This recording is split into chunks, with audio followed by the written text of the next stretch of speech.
الحمد للہ رب العالمین والصلاة والسلام علی سید الانبیاء والمرسلین قال اللہ تعالی وتبارک وتعالی فی شان حبیبہ مخبرا وآمرا ان اللہ وملائکتہ یصلون علی النبی یا ایھا الذین آمنوا صلوا علیہ وسلموا تسلیما الصلاۃ والسلام علیک یا رسول اللہ وعلی آلک واصحابک یا محبوب رب العالمین الصلاۃ والسلام علیک یا رسول اللہ وعلی آلک واصحابک یا راحت العاشقین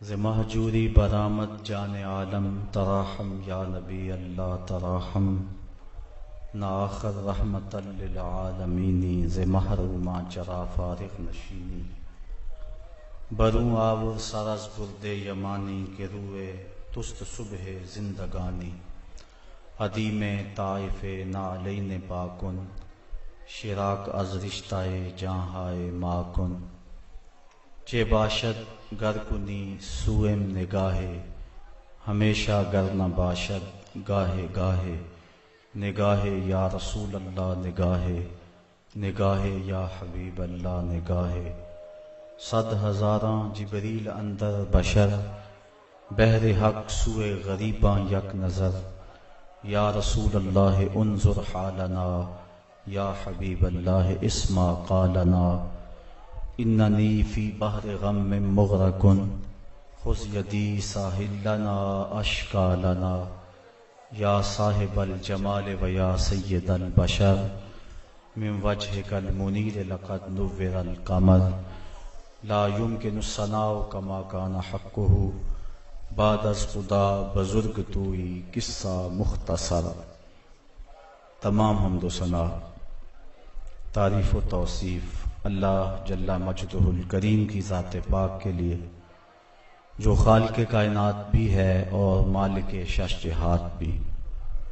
اللہ جل وعلا کی حمد و ثنا کے بعد حضور نبی اکرم شفیع امم رسول محتشم نبی مکرم اللہ کے پیارے امت کے سہارے رب کے محبوب دانائے غیوب مالک رقاب امم فخر عرب و عجم والی کون و مکان سیاہ لا مکان سید انس و جاں سرور لالا رخاں نیر تاباں سر نشین مہوشاں ماہ خوباں شہنشاہ حسینہ تتیمہ دوراں سر خیل زہرہ جمالاں جلوہ صبح ازل نور ذات لم یزل باعث تکوین عالم فخر آدم و بنی آدم نیر بطحا رازدار ما اوہا شاہد ما تغا صاحب علم نشرہ معصوم آمنہ احمد مجتبی حضرت محمد مصطفیٰ صلی اللہ علیہ وسلم کے حضور ناز میں اپنی عقیدتوں ارادتوں اور محبتوں کا خراج پیش کرنے کے بعد واجب الاحترام ذوی الاحتشام برادران اسلام السلام علیکم ورحمۃ اللہ وبرکاتہ۔ اسلام ایک مکمل ضابطہ حیات ہے، چند عبادتوں پر مشتمل ایک دین سمجھنا یہ اسلام کے ساتھ زیادتی ہے۔ زندگی کے ہر شعبے میں اسلام ہمیں رہنمائی دیتا ہے۔ حقوق اللہ کی ادائیگی کی تلقین اور عدم ادائیگی پر شریعت اسلامیہ کی طرف سے جو تحدید اور جو سختی اور آخرت میں سزاؤں اور جہنم کی آگ کا جو وعدہ ہے وہ بھی ہمارے پیش نظر رہے، لیکن اس کے ساتھ ساتھ یہ بات بھی ہماری نظر میں رہنی چاہیے کہ اسلام نے حقوق اللہ کے ساتھ ساتھ حقوق العباد کے باب میں ہمیں سخت تلقین کی ہے اور بندوں کے حق ادا کرنے کی شریعت اسلامیہ میں سخت تاکید فرمائی گئی ہے۔ مدینہ شریف میں ایک خاتون کے بارے میں حضور علیہ السلام کو عرض کی گئی کہ وہ کثرت کے ساتھ نمازیں پڑھتی ہے، روزے رکھتی ہے، اور اس کے نیک اعمال کا تذکرہ حضور کے سامنے کیا گیا۔ آقا کریم علیہ السلام نے اس کے بارے میں کوئی رائے دینے سے قبل ارشاد فرمایا، اس کا ہمسایوں کے ساتھ سلوک کیسا ہے؟ بعض بات ایسا ہوتا ہے کہ کسی شخص کے سجدوں کی کہانی سن لیں تو ہم بس وہی رک جاتے ہیں، اس کے دیگر معاملات کے بارے میں غور و فکر نہیں کرتے۔ حضرت عمر فاروق رضی اللہ تعالی عنہ کے پاس کسی شخص کا تذکرہ چلا تو کسی نے کہا بڑا اچھا آدمی ہے، تو آپ نے فرمایا تو نے اس کے ساتھ سفر کیا ہے؟ کہا نہیں۔ فرمایا تو نے اس کے ساتھ کوئی کاروبار کیا ہے؟ کہنے لگا نہیں۔ تو فرمایا پھر اپنی رائے کو محفوظ رکھو، جب تک تم اس کے ساتھ سفر نہیں کر لیتے اور لین دین نہیں کر لیتے اتنی دیر تک اس کے بارے کوئی قطعی رائے قائم نہ کرو۔ تو جب صحابہ نے اس عورت، اس خاتون کے بارے میں اس کی نیکیوں، اس کے سجدوں، اس کے روزوں کا تذکرہ کیا تو آقا کریم نے کوئی رائے دینے سے قبل ارشاد فرمایا کہ اس کا ہمسایوں کے ساتھ سلوک کیسا ہے؟ عرض کی حضور ہمسایوں کے ساتھ اس کا سلوک اچھا نہیں ہے، تو فرمایا وہ جہنمی ہے۔ اس طرح ایک عورت کا تذکرہ کیا گیا جس کی نمازیں معمول کی تھیں، لیکن ہمسایوں کے ساتھ اس کے سلوک کی صحابہ نے داستان بیان فرمائی تو اللہ تعالیٰ کے محبوب علیہ السلام نے ارشاد فرمایا وہ عورت جنتی ہے۔ قرآن مجید میں سورہ ماعون کے اندر اللہ تعالیٰ جل شانہ نے ان لوگوں کی مذمت کی ہے جو نماز تو پڑھتے ہیں لیکن ہمسایوں کے ساتھ اچھا سلوک نہیں کرتے۔ تو حقوق العباد کی شریعت اسلامیہ کے اندر سخت تلقین کی گئی ہے، لیکن ہمارا ایک مزاج ہے، ایک شخص شراب پیتا ہے ہم سارے اس سے نفرت کرتے ہیں کہ یہ شرابی ہے۔ یہ درست ہے کہ شراب پینا اچھا عمل نہیں ہے، لیکن اگر کوئی شخص غیبت کرتا ہے، اور بدقسمتی سے اس دور میں ہماری کوئی مجلس بھی غیبت سے خالی نہیں ہے، تو اس کے بارے میں ہمارے دل میں کوئی ایسے جذبات پیدا نہیں ہوتے، جبکہ غیبت بھی اسی طرح برا جرم ہے جس طرح شراب پینا کبیرہ گناہ ہے، اس طرح غیبت کرنا بھی کبیرہ گناہ ہے۔ بلکہ اللہ تعالیٰ نے قرآن مجید کے اندر ارشاد فرمایا تم میں سے کوئی پسند کرتا ہے کہ اپنے مردہ بھائی کا گوشت کھائے، جس طرح تم اس کو ناپسند کرتے ہو تو غیبت کو بھی ناپسند کرو۔ تو غیبت انتہائی برا عمل ہے، لیکن ہمارے معاشرے کے اندر بہتات ہے اس عمل کی، اور اس معاشرتی جرم کو ہم جرم ہی نہیں سمجھتے ہیں۔ تو دین ہمارے خواہشات کے تابع نہیں ہے، یہ موم کی ناک نہیں ہے کہ جس طرح چاہیں ہم کوئی رائے قائم کر لیں۔ اسلام نے ہمیں حقوق اللہ کی تلقین بھی کی ہے اور حقوق العباد کی ادائیگی کی تلقین بھی ہمیں فرمائی ہے۔ صحابہ کو ایک دن حضور نے پوچھا مفلس شخص کون ہے؟ عرض کی حضور جس کے پاس درہم و دینار نہ ہو؟ فرمایا نہیں، مفلس وہ شخص ہے جو کل قیامت کے دن اچھے اعمال کے ساتھ آئے گا، نمازوں روزوں کے ساتھ آئے گا، لیکن کسی کا حق غصب کیا ہوا ہوگا، کسی سے ظلم کیا ہوا ہوگا، تو اس کے بدلے میں کوئی نمازیں لے جائے گا، کوئی روزے لے جائے گا، تو وہ کنگال اور مفلس رہ جائے گا۔ علماء لکھتے ہیں کہ 2 پیسے اگر کسی کا قرض دینا ہو تو قیامت کے دن ان 2 پیسوں کے عوض میں 700 نماز با جماعت لے لی جائے گی، کیونکہ اس دن پیسے تو ہوں گے نہیں، عمل کی پونجی ہی ہوگی۔ تو مفلس وہ شخص ہوگا کہ جس کے اعمال تو بڑے ہوں گے لیکن اس نے کسی کے ساتھ ظلم کیا ہوگا، کسی کے ساتھ زیادتی کی ہوگی، کسی کا حق غصب کیا ہوگا، کسی کی امانت میں خیانت کی ہوگی، اور اس کی ساری نمازیں روزے جو ہیں اس معاملے میں چلے جائیں گے، اور وہ مفلس شخص ہوگا۔ وہ مفلس اور کنگال شخص حشر کے میدان میں ہوگا، اس کے پلے پھر کچھ بھی نہیں بچے گا۔ تو حقوق العباد کی ادائیگی از حد ضروری ہے۔ جن لوگوں کے حق ادا کرنے ہمارے اوپر لازم ہیں ان میں سے میاں اور بیوی ایک دوسرے کے حق ادا کریں.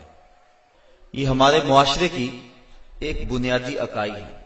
اگر میاں بیوی خوش ہوں گے تو گھر خوش ہوگا، دو خاندان خوش ہوں گے، رشتہ داری کے اندر حسن پیدا ہو جائے گا.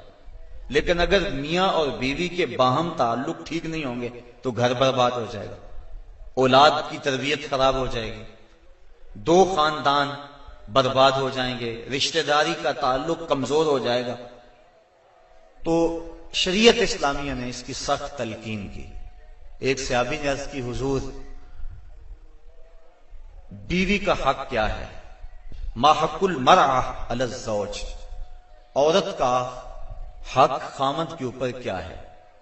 تو حضور علیہ السلام نے فرمایا کہ جو آپ کھائے وہ اس کو کھلائے. یعنی یہ نہیں ہے کہ میاں اور بیوی کے کھانے میں اور ان کی غذا میں فرق ہو، جس طرح کا کھانا خود کھائے اس طرح کا اپنی بیوی کو کھلائے. اور دوسرا فرمایا کہ جس طرح کا خود لباس پہنے اس طرح کا اپنی بیوی کو لباس پہنائے. تیسرا حق حضور علیہ السلام نے یہ بیان فرمایا کہ تو اس کے چہرے پہ نہ مارے. گھر میں 100 شکر رنجی ہو جاتی ہے. ولا یضرب الوجہ، چہرے پہ نہ مارے. آقا کریم علیہ السلام نے فرمایا لا تضربوا اماء اللہ، اللہ کی لونڈیوں کو مارو نہ. منع فرمایا گیا. بعض مرد اپنی حاکمیت جگانے کے لیے، اپنے تغلب کو ظاہر کرنے کے لیے عورت پر تشدد کرتے ہیں اور سمجھتے ہیں کہ یہ ہم نے بڑی بہادری کی ہے. یہ کوئی اچھا کام نہیں ہے وہ جو اس نے کیا ہے. شریعت نے روکا ہے، منع کیا ہے. عورت مارنے سے درست نہیں ہوگی بلکہ معاملہ اور خراب ہو جائے گا. عورت کو بارے میں حضور نے ارشاد فرمایا یہ ٹیڑھی پسلی سے پیدا کی گئی ہے، اگر اس کو بالکل سیدھا کرنا چاہو گے تو یہ ٹوٹ جائے گی، اور اگر تم جو ہے وہ کوشش نہیں کرو گے تو ٹیڑھی کی ٹیڑھی رہے گی. اس لیے اس کی اصلاح کی کوشش بھی کرو، لیکن یہ تصور کہ بالکل درست ہو جائے. عورت کی کچھ چیزیں عورت کا حسن ہے. اللہ تعالیٰ نے قرآن مجید کے اندر ارشاد فرمایا کہ وہ لوگ جو محسن اور غافل عورتوں کے اوپر تہمت لگاتے ہیں، تو محسنات الغافلات اللہ تعالیٰ جل شانہ نے یہ عورت کا حسن شمار کیا ہے، عورت کی خوبی بیان فرمائی ہے غافل ہونا. مرد بڑا زمانے ساز ہو تو یہ اس کا حسن ہے، لیکن عورت بھولی بالی ہو، صرف امور خانہ داری کو جانتی ہو، باہر کے معاملات کو نہ جانتی ہو، یہ عورت کا حسن ہے. تو یہ لازمی نہیں ہے کہ عورت بھی مرد کی طرح تیز ہو. آج جس معاشرے میں ہم جی رہے ہیں، آج عورت کو مردوں کے مقابل کھڑا کر دیا گیا اور وہ گھر کے کام کو بوجھ سمجھتی ہے، اور ہوٹل کے اندر کتنے کتنے لوگوں کو کھانا کھلا رہی ہے. گھر میں کہتے ہیں میرے ساتھ ظلم ہو رہا ہے. ایئر ہوسٹس بھرتی ہو گئی ہے تو 400 جو ہے وہ مسافروں کو جو ہے وہ پانی پیش کر رہی ہے، اور کتنے لوگوں کی بھوکی نظروں کا شکار ہو رہی ہے. ہر کوئی اپنی خواہش کے مطابق اس سے بات کر رہا ہے، تو وہ اتنے لوگوں کی خدمت کر رہی ہے. یہ ظلم نہیں ہے؟ اور گھر میں 10 بچوں کا کھانا پکائے اور اپنے خامد کے باپ کا اور اس کی ماں کا کھانا پکائے اور ان کی خدمت کرے تو سارے چیخ اٹھتے ہیں یہ ظلم ہو گیا. ادھر 300 اور 400 لوگوں کی خدمت کر رہی ہے. یہ عجیب سا ماحول ہے. تو عورت کی کچھ چیزیں جو ہیں وہ اس کا حسن ہے، اور وہی اس کی زندگی کا نکھار ہے، اور وہی اس کی خوبی ہے. تو اللہ تعالیٰ نے قرآن مجید کے اندر غافلات کا لفظ عورت کی خوبیوں کو شمار کرتے ہوئے بیان فرمایا. تو یہ چونکہ پسلی ٹیڑھی رہے تو پسلی کے ٹیڑھا ہونے میں بھی ایک حسن ہے. اگر سیدھی ہو جائے تو حسن زائل ہو جائے گا. اس لیے فرمایا کہ یہ ٹیڑھی پسلی سے پیدا کی گئی ہے تو یہ بالکل سیدھی بھی نہیں ہو سکتی ہے. اس کی ناقص العقل ہے، اس کے اندر کچھ کمی ہے. اور ایک موقع پہ حضور نے ارشاد فرمایا اگر اس کی کچھ عادتیں تمہیں ناپسند ہیں تو کچھ ایسی عادتیں بھی تو ہوں گی جو تمہیں پسند ہوں گی. یعنی ساری عادتیں دیکھو نا، مجموعی طور پہ دیکھنا ہے.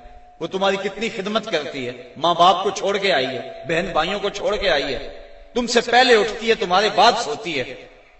اور کبھی کبھار ایسا ہوتا ہے کہ میاں بیوی اکٹھے کہیں گئے ہوتے ہیں تو راستے کے اندر دونوں آ رہے ہیں، بچہ بیوی نے اٹھایا ہوا ہے جبکہ طاقتور مرد ہے، اور پھر جب واپس گھر پہنچتے ہیں تو خاوند کہتا ہے کہ جلدی جلدی پانی بناؤ، اور وہ کبھی برف توڑ رہی ہے، کبھی چینی ملا کے پانی تیار کر رہی ہے، اور پھر سب سے پہلے خامد کو دیتی ہے، بچتا ہے تو خود پیتی ہے. کمزور بھی بیوی ہے، دونوں ایک طرح کی دھوپ میں چل کے آئے ہیں، بچہ بھی بیوی نے اٹھایا ہوا تھا، اور آ کے خامد بیوی کو کہتا ہے کہ یہ کام تو کر، لیکن پھر بھی اس کی زبان پہ شکوہ نہیں آتا. اس کو کہتا تم پانی تیار کرو، پانی پیتا کہتا اب کھانا پکاؤ. اس گرمی میں پھر بیوی باورچی خانے میں چلی جاتی ہے، کھانا پکا کے آدھے گھنٹے کے بعد پھر مرد کے سامنے رکھتی ہے، وہ کھاتا ہے، کھا کے پھر کہتا ٹانگیں دباؤ. اور شکوہ نہیں کرتی کہ عجیب بات ہے تیرے ساتھ میں بھی اسی طرح تھکی ہوں، میں نے بچہ بھی اٹھایا ہوا تھا، میں نے پھر پانی تیار کیا، اب کھانا سخت گرمی میں بنایا. یہ اس کی اچھی عادت ہے. تو فرمایا اگر تم اس کی کچھ عادتوں کو دیکھ کر پریشان ہوتے ہو تو کچھ اس کی عادتیں ایسی بھی تو ہوں گی جو تمہیں پسند ہوں گی. تو اگر یہ تم سوچ لیا کرو تو میاں بیوی کے اندر محبت کا رشتہ مستحکم ہوگا، کمزور نہیں ہوگا. بلکہ ایک انگریز نے لکھا، وہ کہتا ہے کہ کوئی شے بھی جو ہے اس کے کوئی نہ کوئی فائدے ضرور ہوتے ہیں. وہ مثال دیتا ہے، وہ کہتا ہے جو گھڑی بند پڑی ہے نا، ایک دن میں 2 مرتبہ وہ بھی سچ بولتی ہے. مثال کے طور پہ گھڑی بند ہوگی 12 بجے، تو جب دن کے 12 بجے ہیں اس وقت گھڑی سچ بول رہی ہوتی ہے، رات کو جب 12 بجتے ہیں تو گھڑی سچ بول رہی ہوتی ہے. کہتا جو خراب گھڑی ہے وہ بھی دن میں 2 مرتبہ سچ بولتی ہے. تو اگر کسی شخص کی خرابیاں تمہیں نظر آئیں تو اس کی کوئی خوبی بھی ڈھونڈ لیا کرو. مکھی کی طرح نہیں کہ سارے بدن کو چھوڑ کر جہاں زخم ہو وہاں ہی بیٹھنا ہوتا ہے، جہاں خوشبو ہو وہاں بھی تو جاؤ. اس لیے فرمایا حضور علیہ السلام نے، اور ذرا غور تو کیجئے، خاندانوں کو جوڑنے کا اور میاں بیوی کے اندر باہم محبت پیدا کرنے کا یہ کتنا حکمت بھرا جملہ ہے. یہ جوامع الکلم سے ہے یہ جملہ، اور کتنا حسن ہے اس جملے کے اندر. فرمایا اگر اس کی کوئی بات تمہیں ناپسند ہے تو کوئی اس کی ایسی بات بھی تو ہوگی جو تمہیں پسند ہے، اور تم اس کو دیکھ لو. بلکہ صوفیہ فرماتے ہیں اگر خوبی دیکھنے کا شوق ہو تو کسی اور میں دیکھو، اور برائی دیکھنے کا شوق آئے تو اپنے اندر دیکھو. اگر انسان اپنی زندگی کے اندر یہ رویہ بنا لے تو زندگی میں حسن آ جاتا ہے. لیکن ہمارا جو عمومی رویہ ہے، ہم برائیاں اوروں میں دیکھتے ہیں اور خوبیاں ساری اپنے اندر دیکھتے ہیں. وہ کیا کسی نے کہا تھا کہ کسی کی طرف انگلی اٹھانے والا ذرا غور تو کرے کہ باقی انگلیاں اس کی اپنی طرف اٹھ رہی ہیں، تو ذرا تدبر تو کرے، ذرا غور تو کرے. اس لیے فرمایا اگر اس کی کوئی عادت تمہیں ناپسند ہے، ناگوار ہے، تو کوئی اس کی ایسی عادت بھی ہوگی کہ جو تجھے پسند ہوگی. اس عادت کو دیکھ کر کے تم اس کے ساتھ محبت کر سکتے ہو. اور آقا کریم نے یہ بھی فرمایا خیرکم لأہلہ وآنا خیرکم لأہلی، تم میں سے بہتر وہ ہے جو اپنے اہل خانہ کے ساتھ بہتر ہے. اور فرمایا تم میں سے سب سے بہتر میں ہوں جو اپنے اہل خانہ کے ساتھ بہتر ہوں. حضور اپنے اہل خانہ کے ساتھ جو حسن سلوک کیا ہے تاریخ اس پہ گواہ ہے. جب آقا کریم کا وصال ہوا 9 بیویاں اس وقت حضور کے نکاح میں تھیں، اور آقا کریم علیہ السلام کی ایک بیوی کو بھی حضور پہ شکایت نہیں تھی. جبکہ اتنی کثرت سے ازواج ہوں تو اس وقت شکایت کا پیدا ہو جانا لازم ہے. لیکن اس انداز کے ساتھ حضور نے حسن سلوک کیا ان کے ساتھ، ان کے درمیان عدل قائم فرمایا، اور ان کے ساتھ محبت جو حضور کی تھی وہ مثال ہے. ایک حضرت سیدہ طیبہ طاہرہ حضرت خدیجہ الکبریٰ رضی اللہ تعالی عنہا کا جب آخری وقت آیا تو انہوں نے اپنی بیٹی حضرت فاطمہ الزہرا رضی اللہ تعالی عنہا کو بھیجا، کہا جاؤ اپنے باپ سے چادر مانگ لاؤ. تو سیدہ فاطمہ حاضر ہوئی، عرض کی امی چادر مانگ رہی ہیں. تو حضور علیہ السلام نے فرمایا بیٹا اپنی ماں سے پوچھو نا چادر کیا کرنی ہے. تو حضرت خدیجہ الکبریٰ رضی اللہ تعالی عنہا کی خدمت میں پوچھنے کے لیے حضرت فاطمہ واپس آ رہی ہیں تو حضرت نبی رحمت صلی اللہ علیہ وسلم بھی پیچھے آ گئے. حضرت خدیجہ سخت بیمار تھی، عرض کی حضور اس وقت جو میری حالت ہے آپ دیکھ رہے ہیں، مجھے لگتا ہے کہ یہ میرا آخری وقت آ گیا. میں نے چادر اس لیے مانگی ہے کہ اس چادر سے مجھے کفن دیا جائے. اب سنو حضور نے کیا جواب دیا. آقا کریم کی آنکھوں میں آنسو آ گئے اور فرمایا خدیجہ تو نے تو چادر مانگی ہے، لو اردت جلدی لا آتیتو کے، اگر تو میری جلد بھی مانگتی میں وہ بھی اتار کے دے دیتا. یہ ہے محبت بیوی کے ساتھ، یہ ہے پیار کا رشتہ. حضرت ام المومنین سیدہ عائشہ صدیقہ رضی اللہ تعالی عنہا فرماتی ہیں حضور کثرت سے حضرت خدیجہ کا تذکرہ کرتے تھے. ایک دن مجھ سے نہ رہا گیا، میں نے کہا حضور آپ اس بوڑھی عورت کا تذکرہ نہیں چھوڑتے. تو حضور نے فرمایا عائشہ مجھے خدیجہ کے بارے تکلیف نہ دو، جب پورے مکے نے میرا انکار کیا تھا اس نے میرا اقرار کیا تھا۔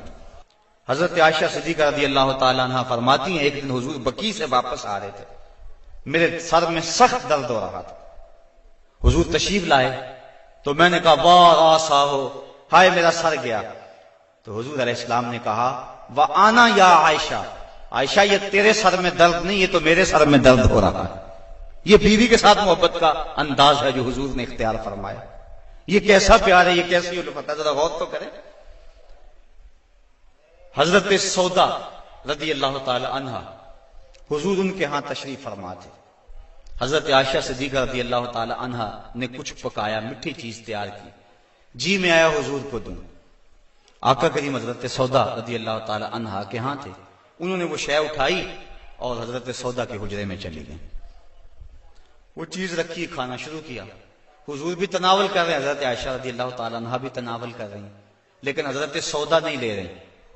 ان کے دل میں یہ بات آ گئی کہ میری باری تھی اور یہ کھانا تیار کر کے ادھر لے آئی ہیں، اس لیے وہ نہیں کھا رہے۔ تو حضرت عائشہ صدیقہ رضی اللہ تعالی عنہا نے اس حلوے یا اس کھیر سے انگلی کے ساتھ تھوڑی سی چیز لگائی، حضرت سودا کے رخسار پہ مل دی۔ اب حضرت سودا نے عرض کی حضور یہ دیکھو انہوں نے کیا کیا ہے۔ تو آقا کریم نے فرمایا نیکی کی جزا نیکی اور برائی کی جزا برائی، ایسا کرو کہ تم بھی بدلہ لے لو۔ تو حضرت سودا نے انگلی لگائی اور حضرت عائشہ صدیقہ رضی اللہ تعالیٰ عنہ کے چہرے پہ لگا دی۔ اب ان کے چہرے پہ بھی وہ حلوہ یا وہ کھیر وغیرہ لگی ہے، ان کے چہرے پہ بھی لگی ہوئی ہے۔ باہر دروازے سے دستک ہونے لگے، دروازے پر کسی نے دستک دے دی۔ اب حضور تشریف لے گئے، دیکھا تو حضرت عمر فاروق کھڑے تھے، ابھی غالباً حجاب کی آیتیں نہیں اتری تھی، تو حضور جلدی جلدی آئے، فرمایا منہ دھو لو عمر آ رہے ہیں۔ اب دونوں کے ساتھ عدل بھی فرمایا حضور نے اور ایسی شگفتگی بھی پیدا ہو گئی۔ بعض مرد سمجھتے ہیں کہ ہم مرد ہیں اور ہمیں عورتوں کے ساتھ بالکل سیریس رہنا چاہیے، ان کے ساتھ کوئی مزاح نہیں کرنا چاہیے، جبکہ مزاح فرمانا چاہیے۔ عورتوں کے ساتھ حضور نے فرمایا ہے۔ حضرت عائشہ صدیقہ رضی اللہ تعالی عنہا اور حضور جا رہے تھے کسی سفر پہ، حضور کی عادت یہ تھی جب قافلے میں ہوتے سفر کرتے تو سب سے پیچھے ہوتے، تو قافلہ تھوڑا سا آگے چلا گیا تو حضور نے فرمایا عائشہ دوڑ نہ لگائیں، عرض کی ہاں ٹھیک ہے۔ حضرت عائشہ صدیقہ رضی اللہ تعالیٰ عنہ کہتی ہیں کہ میں پتلی دبلی تھی، میں اپنے پاؤں سے آگے نکل گئی، یہ لفظ کہ حضرت عائشہ صدیقہ نے یہ نہیں کہا میں حضور سے آگے نکلی، بلکہ ادب کا یہ عالم ہے، کہا میں اپنے پاؤں سے آگے نکل گئی۔ خیر معاملہ ختم ہو گیا، کافی عرصہ بیت گیا، ایک دن پھر ہی ایسا موقع بنا، میرے جسم میں تھوڑی سی فربہی آ گئی تھی، تو حضور نے فرمایا عائشہ دوڑ نہ لگائیں، میں نے کہا لگاتے ہیں۔ تو جب دوڑ لگائی تو میں پیچھے رہ گئی، حضور آگے چلے گئے، تو حضور نے پیچھے پلٹ کے دیکھا اور مسکرا کے فرمایا یہ اس دن والا بدلہ ہو گیا۔ تو اب مزاح فرمایا حضور علیہ السلام نے، اور حضرت عائشہ صدیقہ رضی اللہ تعالی عنہ فرماتی ہیں کہ اللہ کے محبوب علیہ السلام مجھے حمیرہ کہہ کے پکارتے تھے، یہ محبت کا عالم تھا۔ تو عورت کے ساتھ اس نے سلوک کرنے کا درس دیا گیا ہے، تو فرمایا اس کو مارو نہ، ولا یکبہ، اور اس کو گالی نہ دو۔ عورت کو گالی گلوچ کرنا یہ کوئی اچھی عادت نہیں ہے۔ کسی کو گالی دیں آپ یا مجھے کوئی گالی دے تو میرے دل میں جو ہے وہ زخم لگے گا اس گالی کا۔ وہ کیا کسی عربی شاعر نے کہا ہے، تلوار کے زخم ہیں وہ مٹ جاتے ہیں لیکن جو زبان کے زخم ہیں وہ نہیں مٹتے، کسی کا مارا ہوا بول ختم نہیں ہوتا۔ اب کسی کو کوئی بات کہہ دے تو ساری زندگی وہ زخم نہیں مٹتا، تو جن میاں بیوی نے اکٹھے رہنا ہو ساری زندگی اور وہ خامد گالیاں دے تو بیوی کے دل میں کتنی نفرت پیدا ہو جائے گی۔ یہ آئلی زندگی کا سسٹم تباہ ہوگا یا نہیں ہوگا؟ اس لیے حضور نے فرمایا کہ چوتھا حق یہ ہے کہ وہ گالی نہ دے، اور پانچواں حق یہ بیان فرمایا حضور نے وَلَا يَهْجُرْ إِلَّا فِي الْبَيْتِ۔ عورت کی کوئی عادت ناپسند ہے یا کوئی ایسا معاملہ ہو گیا تو حکم ہے پہلے سے سمجھاؤ، اگر وہ سمجھتی نہیں ہے تو پھر حکم ہے کہ اس کا بستر الگ کر دو۔ اب علماء نے اس کے ساتھ بھی شرط لگائی ہے، بستر الگ کرنے کا یہ مفہوم نہیں ہے کہ اس سے بول چال چھوڑ دو، اگر بول چال چھوڑ دو گے بچوں پہ اثر پڑے گا۔ بستر کو الگ کرنا یہ تمہارے میاں بیوی کا معاملہ ہے، بچوں کو پتہ نہ چلے، بچوں کی تربیت خراب ہو جائے گی اگر تم اس سے جو ہے وہ ایسا الجھاؤ پیدا کر لو گے۔ اور پھر کہا کہ فی البیت، اس کو الگ گھر میں کرو، اس کو میکے نہ بھیجو، اگر میکے بھیجو گے تو اس کے والدین کو تکلیف ہوگی، تو تمہارے دو خاندانوں کے اندر فساد بپا ہوگا۔ کیسی حکمت بھرے جملے ہیں۔ فرمایا ایک تو اس کو جدا کرو، دوسرا گھر کے اندر کرو، کسی تیسرے کو کانوں کان خبر نہ ہو، اور عورت جو ہے وہ تمہاری جدائی برداشت نہیں کر سکے گی، کیونکہ عورت کی فطرت اور ضرورت ہے مرد، وہ مرد کو دیکھ کر تسکین پاتی ہے، اور مرد کا چہرہ اجڑ جائے تو گھر اس کو کھانے کو آتا ہے، گھر میں اسے سکون ہی ملے گا، ہر طرح کی دولت و آسودگی ہو، لیکن خامد کا چہرہ سیدھا نہ ہو تو عورت کو سکون ہی نہیں ملے گا۔ اس لیے فرمایا کہ تم مجھ سے ناراض ہو جاؤ، بگڑ جاؤ، لیکن گھر کے اندر بستر سے الگ ہو جا، الگ سونا شروع کر دو، لیکن گھر کے اندر، تاکہ بچوں کے حالات پر بھی فرق نہ آئے اور تمہارے خاندانوں کے اندر بھی تفریق نہ پڑے۔ تو کہا یہ حق ہیں عورت کے مرد کے ذمے۔ اب ذرا ان پہ بار بار غور کریں۔ فرمایا جو خود کھاتے ہو انہیں کھلاؤ، جو خود پہنتے ہو انہیں پہناؤ، اور چہرے پر نہ مارو، اور فرمایا ان کے بستر الگ کر دو اور ان کو گالی نہ دو۔ یہ حضور علیہ السلام نے عورت کے حق بیان فرمائے۔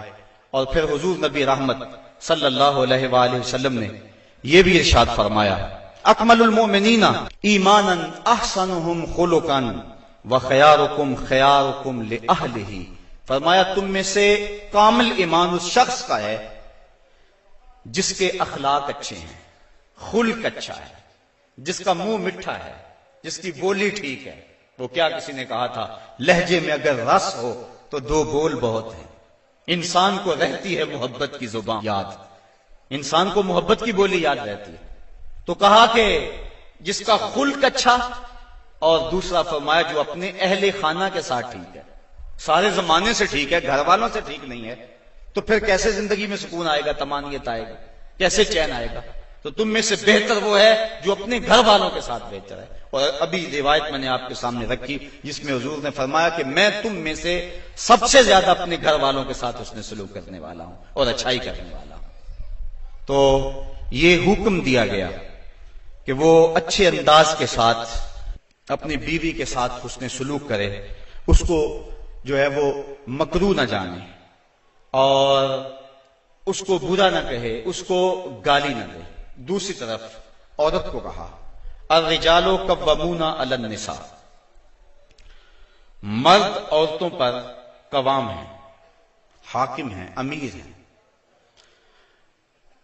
یہ اس لیے فرمایا گیا کہ اگر دونوں رائے دیں اور شریعت فیصلہ نہ دے کہ کس کی رائے مقدم ہوگی، رائے میں اختلاف بھی ہو سکتا ہے، تو پھر آئلی سسٹم پھر بھی تباہ ہوگا۔ عورت رائے دے، مرد اس کو قبول کرے، اس کی رائے کی پرواہ نہ کرے، یہ مرد کے لیے مناسب نہیں ہے۔ اس طرح عورت گھر کے اندر عضو معطل بن جائے گی، وہ سمجھے گی کہ میری تو اس گھر میں اہمیت ہی کوئی نہیں، میں جو بات کرتی ہوں مجھے کوئی پوچھتا ہی نہیں ہے۔ عورت بندہ اپنی مرضی بھی کرنی ہے، عورت کی رائے لے لے۔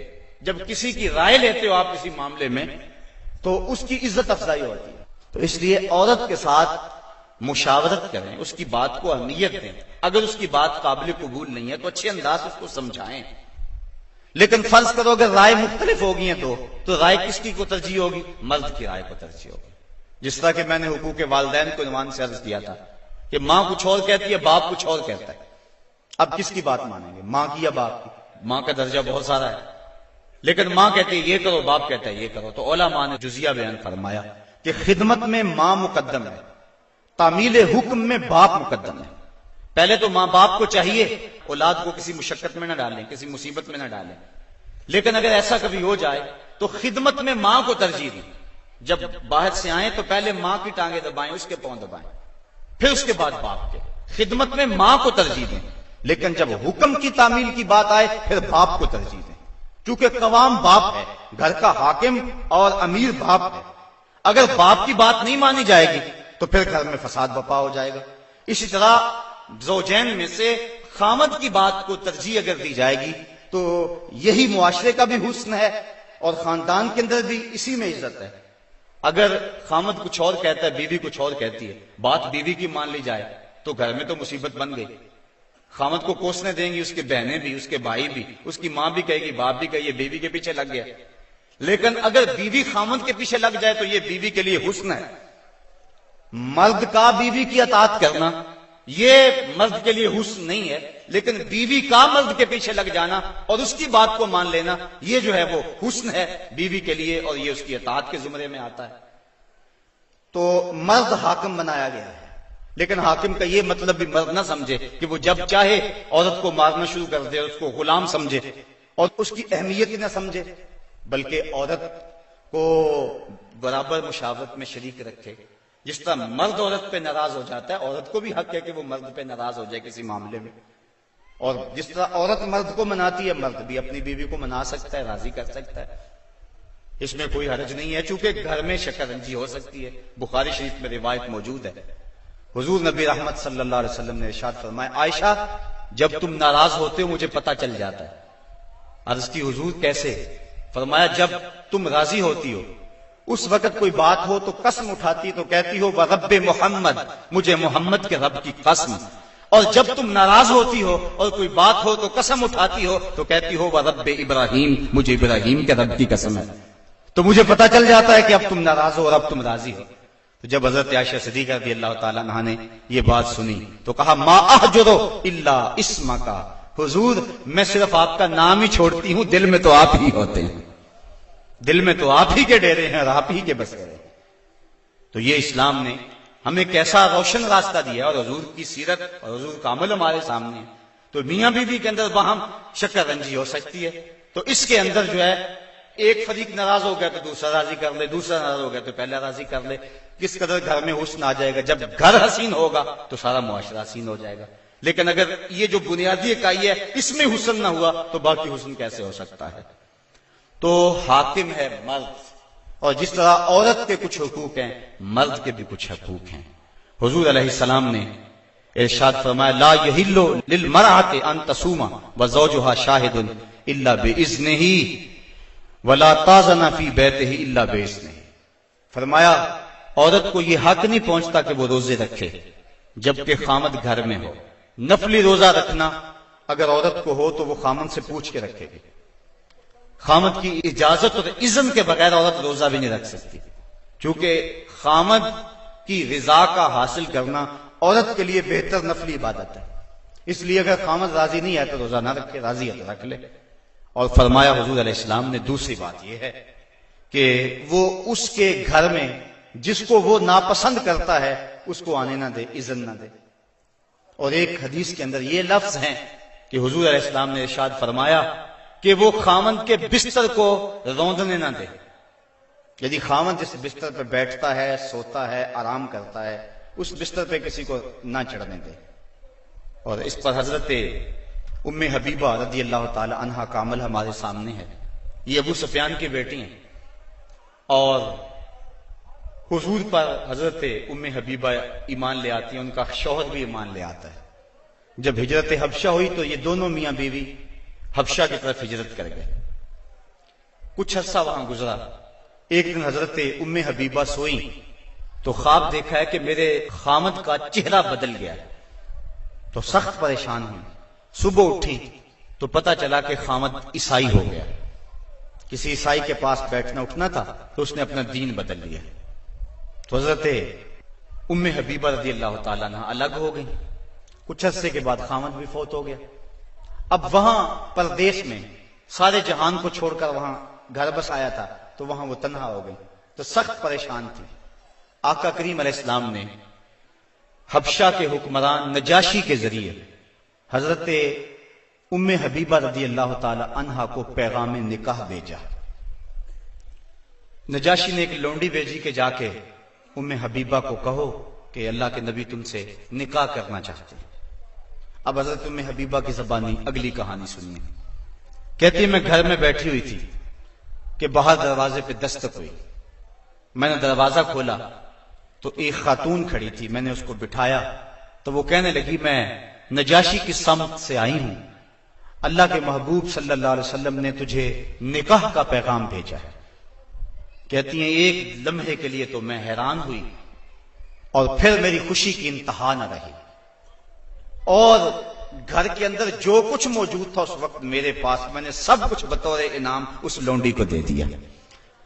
میں نے کہا میرے مقدر کے حضور کے نکاح میں آؤں، پھر اللہ کے محبوب علیہ السلام نے ان سے نکاح کر لیا، وہ مدینہ تشریف لے آئیں۔ ابو سفیان ان کو ملنے کے لیے مدینہ پہنچے، حضور علیہ السلام کی چارپائی بچھی ہوئی تھی، تو یہ جا کے بیٹھنے لگے تو انہوں نے بستر لپیٹ لیا۔ تو ابو سفیان کہنے لگا، رملہ تمہیں کیا ہو گیا؟ یہ بستر میرے قابل نہیں سمجھتی ہو یا مجھے بستر کے قابل نہیں سمجھتی ہو؟ تو حضرت ام حبیبہ کہنے لگی کہ یہ بستر اللہ کے رسول کا ہے اور میں نہیں پسند کرتی کہ اس کے اوپر کوئی مشرک بیٹھے۔ تو کہنے لگا ابو سفیان کہ تم بڑا بدل گئی ہو۔ پھر اللہ تعالیٰ نے ان کو بھی اسلام کی بہاریں عطا فرما دی۔ تو یہ حق ہے خامند کا بیوی کے اوپر کہ خامند کے بستر کے اوپر کسی کو نہ بیٹھنے دے۔ اللہ کے محبوب علیہ السلام نے فرمایا، ایما امرأۃ ماتت وزوجها عنها راض دخلت الجنہ، وہ عورت جو اس حال میں مری کہ اس کا خامند اس پہ راضی تھا، فرمایا وہ عورت سیدھی جنت میں جائے گی۔ اور ایک روایت میں ایسا ہے کہ 4 شخص ایسے ہیں کہ جن کو جنت میں جانے میں کوئی رکاوٹ نہیں ہوگی۔ ان میں سے ایک وہ شخص جس نے اپنے والدین کی خدمت کی اور والدین اس پہ راضی ہوئے، دوسرا وہ شخص جس کے بال بچے زیادہ تھے، ذرائع آمدنی تھوڑے تھے، لیکن اس نے بچوں کے پیٹ میں حرام کا ایک لقمہ بھی نہیں جانے دیا، تیسرا وہ شخص جس نے ایسی پکی توبہ کی گناہوں کی طرف دوبارہ پلٹنا اس کے لیے اتنا ہی مشکل ہے جس طرح تھنوں سے نکلے ہوئے دودھ کو واپس کیا جائے، اور چوتھی وہ خاتون کہ جس نے اپنی ساری محبتیں اپنے خامد پہ نچھاور کر دی اور اس حال میں فوت ہوئی کہ اس کا خامد اس پہ راضی تھا۔ فرمایا ان 4 کو جنت میں جانے سے کوئی بھی نہیں روک سکتا۔ تو عورت کی جنت مرد ہے، اگر وہ مرد کو راضی کر دے گی تو جنت کی راہوں کی مسافر ہے، اور اگر وہ اپنے شوہر کو راضی نہیں کر پاتی تو اللہ کے محبوب علیہ السلام نے فرمایا میں نے کثرت کے ساتھ عورتوں کو دوزخ میں دیکھا ہے۔ عرض کی حضور کس وجہ سے؟ فرمایا ایک تو کثرت سے لعنت کرنے والی ہوتی اور دوسرا خامد کی ناشکری کرنے والی ہوتی۔ یہ 2 بد خصلتیں عورت میں ایسی ہیں جو عورت کو جہنم کا ایندھن بنا دیتی ہیں۔ ورنہ عورت جو اپنے خامد اور شوہر کے ساتھ وفا کرتی ہے، کسی بزرگ نے کہا کہ عورت نے 2 بول بولے کہ میں تیری ہوں، پھر زمانہ بدل گیا وہ نہ بدلی، اس نے وفا کی حد کر دی۔ تو وہ بزرگ کہتے جس طرح عورت نے وفا کی حد کر دی، اگر بندہ اپنے رب سے حد کر دے یوں وفا کی تو اللہ کتنا کرم اس کے اوپر فرمائے۔ اب عورت دکھ بھی سہتی ہے، تکلیفیں بھی سہتی ہے، لیکن اپنے اس قول سے نہیں پھرتی، بدلتی نہیں ہے۔ اس کی آرزو یہ ہوتی ہے اس گھر میں سرخ جوڑا پہن کے آئی تھی، سفید لباس لے کر نکلوں اس گھر سے، یہ اس کی آرزو ہوتی ہے، اور کسی عورت کی یہ خوش قسمتی ہے۔ تو عورت اگر اپنے خامند کو راضی رکھتی ہے تو وہ جنت کی مسافرہ ہے، لیکن اگر اپنے خامند کو ناراض کر دیتی ہے تو وہ جنت کی خوشبو بھی نہیں پائے گی۔ اس حال میں مرے کہ اس کا شوہر اس سے راضی ہو جائے۔ اللہ اکبر۔ اللہ کے محبوب علیہ السلام نے مردوں کو عورتوں کے ساتھ اور عورتوں کو مردوں کے ساتھ حسن سلوک کرنے کی تلقین ارشاد فرمائی، اور آقا کریم نے جو آخری وصیت اپنی امت کو کی اس کے بعد حضور علیہ السلام کا وصال ہو گیا، اس کے بعد کوئی وصیت نہیں ہے حضور کی زبان سے جو نکلی ہو۔ فرمایا لوگوں میں تمہیں 2 چیزوں کی وصیت کرتا ہوں، ایک الصلاۃ الصلاۃ، نماز نماز، یعنی نماز کو نہ چھوڑنا، اور دوسری وصیت یہ تھی کہ میں 2 کمزوروں کے بارے میں تمہیں اللہ سے ڈراتا ہوں، ایک غلام اور دوسری تمہاری بیویاں۔ ان 2 کمزوروں کے بارے تمہیں اللہ سے ڈراتا ہوں، ان پہ ظلم نہ کرنا، انہوں نے بھاگ تو جانا نہیں ہے، گھر سے نکل تو جانا نہیں ہے، تو ان پہ ظلم کرو گے تو یہ دکھی ہو جائیں گے۔ تو آقا کریم علیہ السلام نے فرمایا ان 2 کمزوروں کے بارے میں تمہیں اللہ سے ڈراتا ہوں، بلکہ اس قدر حضور نے عورتوں کی نزاکت کا لحاظ رکھا۔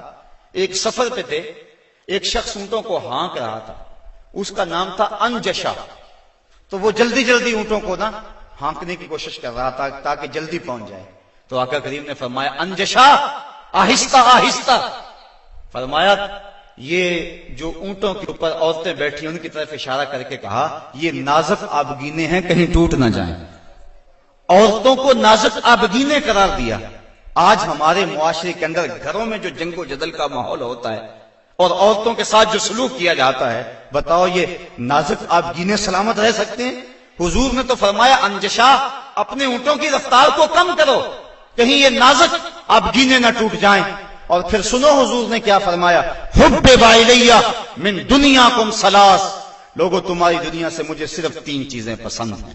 رنگ و نور سے سجی ہوئی یہ کائنات تمہیں مبارک ہو، یہ بزم کواکب کا نور، یہ افلاک، یہ زمین، یہ لہلہاتے ہوئے سبزے، یہ کائنات کا حسن، یہ کوثے قضا کی رنگینیاں، یہ بہاروں کے رنگ، یہ پربتوں کی کتاریں، یہ مرغن غذائیں، یہ انواع و اقسام کے پھل، زندگی کا سارا حسن، یہ موسموں کا نور اور روشنی، سب کچھ تمہیں مبارک ہو. فرمایا مجھے تو صرف تمہاری دنیا سے صرف 3 چیزیں پسند ہیں. یہ نہیں کہا میری دنیا سے، کہا تمہاری دنیا سے. بلکہ ایک حدیث کے لفظ حضور نے یوں فرمایا کہ میری مثال ایسے ہے تمہاری دنیا کے ساتھ جس طرح کوئی مسافر گزر رہا ہو اور راستے میں کوئی درخت ہو اور وہ چند لمحوں کے لیے اس کی چھاؤں میں بیٹھ جائے.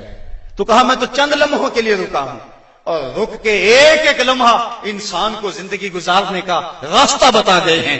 چند لمحوں کے لیے وہ ٹھہرے ہیں جس پیڑ کے نیچے، سنا ہے آج تک اس پیڑ کا سایہ مہکتا ہے، آج تک وہاں روشنیاں پھیلی ہوئی ہیں. تو کہا حبب الیہ من دنیاکم ثلاث، مجھے تمہاری دنیا سے صرف 3 چیزیں پسند ہیں، الطیب والنساء وجعلت قرۃ عینی فی الصلاۃ. ایک خوشبو، دوسری منکوحہ عورتیں، اور تیسری میری آنکھوں کی ٹھنڈک نماز میں رکھی گئی ہے. تو صاحبو، میرے اور آپ کے آقا و مولا حضور نبی رحمت صلی اللہ علیہ وآلہ وسلم نے یہی ہمیں وصیتیں کی، عورتوں کے ساتھ اس نے سلوک کرنے کا، اور عورتوں کو حکم دیا کہ تم اپنے خامند کے ساتھ اس نے سلوک کرو. بلکہ فرمایا کہ اگر اللہ کے علاوہ کسی کو سجدہ جائز ہوتا تو میں بیوی کو حکم دیتا کہ وہ اپنے خامند کو سجدہ کیا کرے. عورت کو یہ بھی اذن نہیں ہے کہ وہ مرد کی اجازت کے بغیر گھر سے نکلے. اگر مرد پابند کرنا چاہے، عورت کو ہمت نہیں ہے کہ نکلے، شریعت نے منع کیا. بلکہ حضور نے ارشاد فرمایا جب کوئی عورت مرد کی رضا اور اذن کے بغیر گھر سے باہر نکلتی ہے تو آسمانوں کے سارے فرشتے اس عورت پہ لعنتیں نازل کرتے ہیں. اور پھر جب وہ گزرتی ہے جن راہوں سے، انسانوں اور جنوں کے علاوہ باقی ہر درخت، ہر پتھر، ہر شے جو راستے میں آتی ہے اس عورت پہ لعنت بھیجتا ہے. تو عورت کو مرد کے اذن کے بغیر گھر سے نکلنے سے روکا گیا. اس کو کہا کہ تو گھر میں ٹھہری رہنا، تیری یہ وفا کا تقاضا ہے. اور دوسرے مرد کو حکم دیا گیا کہ تو نے اس کا خیال رکھنا ہے، جو خود کھائے اس کو کھلائے، جو خود پہنے اس کو پہنائے. اگر کوئی نوبت تکرار اور لڑائی کی آ جائے اس کے چہرے پہ نہیں مارنا. بعض علماء نے کہا کہ اگر مارنا ناگزیر ہو جائے، جس طرح کہ سورہ نساء میں اللہ تعالیٰ نے فرمایا کہ اگر ان سے کوئی ایسا کام سرزد ہو جائے تو پھر ان کو مار لو، تو اس کی شرط لگائی کہ مار علم والی نہ ہو بلکہ اس سے ذہنی تکلیف پہنچانا مقصود ہو. اور بعض نے کہا کہ مسواک کی مقدار کے اندر روئی لے کر اس روئی کا ایک ڈنڈا بنایا جائے اور روئی اس عورت کو ماری جائے. اب بتاؤ، روئی کے ڈنڈے مارنے سے عورت کو کوئی تکلیف ہوگی؟ یا سرہانہ پکڑ کے اس کو مارو گے تو کوئی تکلیف ہوگی؟ تو مقصد عورت کے اوپر مرد نے اپنے غصے کو نکالنا ہے، ورنہ یہ ایک ایسا نازک آبگینہ ہے کہ اگر تم ڈنڈوں سے مارنے لگو گے، ٹھڈوں سے مارو گے اور زبان سے گالیاں دے گے تو یہ مقدس رشتہ اور یہ نازک آبگینہ ٹوٹ جائے گا اور گھر کا ماحول خراب ہو جائے گا. وہی میاں بیوی کامیاب زندگی گزارتے ہیں اور انہی کی اولادیں درست ہوتی ہیں جو ان چیزوں کا لحاظ اور خیال رکھ کے محمد عربی کی سنت سیرت پہ عمل کرتے ہیں، اور جنہوں نے اپنے گھر کو جنگ کے نقشے میں بدلا ہوا ہوتا ہے. وقتی طور پہ وہ روب جھاڑ بھی لیں لیکن ان کی زندگی کے اندر حسن اور طمانیت نہیں ہوتا. تو آج میں نے اس نشست کے اندر یہ چند باتیں آپ کے سامنے رکھیں. اللہ تعالیٰ جل شانہ کی بارگاہ میں دعا ہے کہ مجھے اور آپ کو رسول کریم کے بتائے ہوئے راستوں پر چلنے کی توفیق عطا فرمائے. اور حضور نے جس طرح اپنی ازواج کے ساتھ حسن سلوک کیا ہے اس طرح ہمیں حضور کے نقوش پا کی برکتیں عطا فرمائے اور زندگی کا